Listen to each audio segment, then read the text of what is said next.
Not that we're just empowering and mentoring the people that we serve, but also each other and our staff.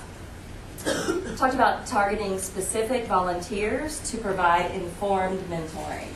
So if a client, maybe that's completed his or her GED, wants to go into business, that we train volunteers, first of all, that they know how to be a volunteer and how to work with our clients and how to provide mentoring, but then we would hook them up as a mentor with somebody who was in business, so that connection is there.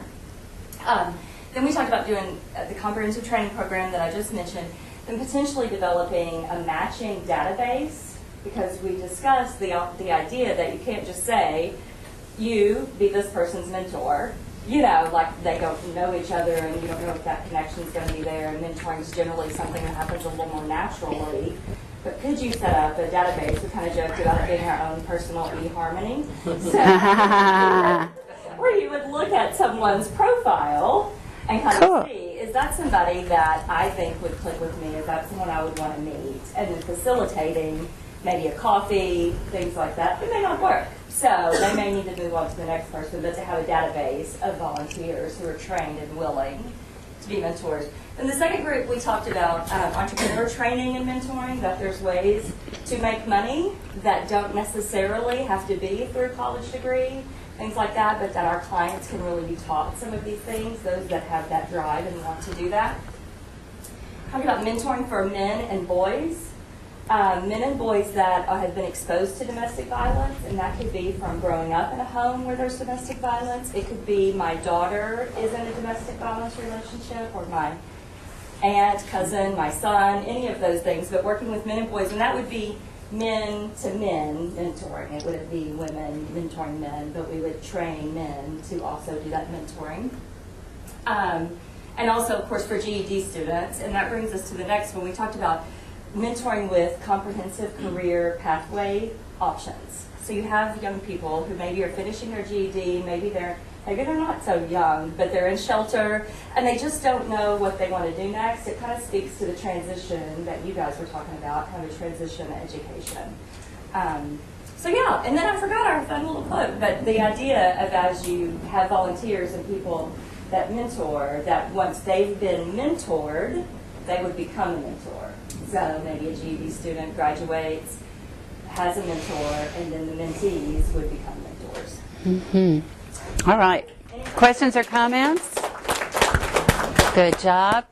The heavens are roaring. They're drumming in response to this. Okay. Can I just make one comment? Absolutely. We are watching the weather. Yes. So if anybody's nervous about the weather, we are watching it. There is a storm coming, but it's not like a tornado storm that's coming through. But we've got our eye on that. Good. Thank you. Yeah. Your insurance does cover your parking lot, right? It stretches that far. All righty. How about housing? Let's jump to housing, and then we'll go back and pick up employment. Oh, I'm right in front of it again. There we go. Similar to the other topics, we have kind of main ideas sprinkled throughout ours. And probably the most predominant one was that the YWCA own transitional housing. So the whole idea that we actually purchase houses, and then as one of these says, have a leasing program to help women buy the houses. So it'd be like, I guess, a lease purchase where we own it and then we lease it to them, and if they're able to, they could buy it. A YWCA campus housing community for women. Neighborhood-based on YWCA values movement. So we have neighborhoods that feel the same way we do about providing houses for women who have a difficulty buying houses. A YWCA garden. And perhaps that could be incorporated into some of the neighborhood-based movements. So where people can get out and garden, grow their own vegetables, and enjoy getting out. Insurance, where members of the YWCA could actually have buy indemnity policies, home coverage. Expand scattered leasing transitional housing program. So just enlarge the programs that we have going on in one of these programs.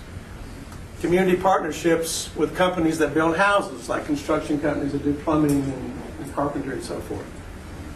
and then a partnership with Habitat for Humanity so that we can incorporate the things that we do and the ladies in our program into their program. Write grants to remodel neighborhood homes. This person suggests that there's money out there for us to remodel homes for our women to move into. Larger DV shelter. I actually had the privilege of writing down the idea that a person was having while they had their eyes closed and they were dreaming. And this is what they said. A 45-acre complex with 25 classrooms for GED. Boy, this is 2020, right? I mean, and college prep courses and daycare for the students and evening after-school classes for Girls Inc. And all the above that? dream, including 200 beds for 200 families. Whoa, hey. Yes, it is. All right, questions, comments? Let's give them another round of applause. That idea definitely got a thumbs up. Okay, let's move on to employment. Oh, a question. Where was that? Since I work for a company that does building supplies, our foundation is heavily involved in housing. This is something I really, whenever we move forward with, I would just suggest that you partner. Did you do one there? That you partner with existing agencies, because there's too much competition out there right now. It involves a lot of capital. You essentially become bankers, and there's a lot. We can add a lot of value, and our clients could benefit. But there's ways to partner. You don't have to recreate. Mm-hmm. Good advice. Anyone else? All right, let's move on then to employment. So our group wanted to create a formal job training program for all of our clients, and these clients that we serve in our shelter or transitional housing or in the GED world. We know that one of the barriers with clients is sometimes there's a missing piece between what they want to do and how to get there. And so we want to create some type of gap analysis so we can actually sit down with each client, look at what is the specific barrier that's preventing you from meeting your goal, and help them work through that. So we'll just kind of attack that barrier. I think one of the key things to help us to do this is that we have to create relationships in the community that will help us fill the gaps. For example, there may be 10 people in this room that may work for 10 different corporations, and we would be talking to you about employing people from our program to work at your organization. So we would talk to schools and universities and anyone that would be able to help us create that formal job placement program. One of the other things related to employment that creates a problem sometimes is daycare. We know that daycare is very expensive, so we thought about either having an on-site daycare for staff and clients, or partnering with someone that already has an existing daycare that might be able to give the folks that we have a relationship with some type of discount. The daycare would operate on, we try to get daycare fees at a sliding fee scale. We'd like to partner with some students from universities that are in the early childhood education department to help us in lots of ways. It could be providing services in the child care. It could be working toward educating some of the folks that drop their children off at the child care.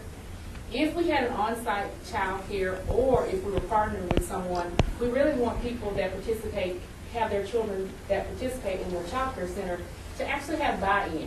And so we would ask every parent to participate on some level at the child care center for at least 4 hours a month. We also were thinking about our Girls Inc. girls. We were thinking that we could have a summer program at the child care center, that the Girls Inc. girls could work in the child care center, and we thought that would be a great method of birth control. They're working all night? Kids all day, every day. They might think twice about what their next step will be. And we also thought that we could open up the girls' programming to residents who were bringing their children in that had children that were age appropriate to participate in Girls Inc. curriculum. In relation to employment, we want the YWCA to be the best place in town for employment.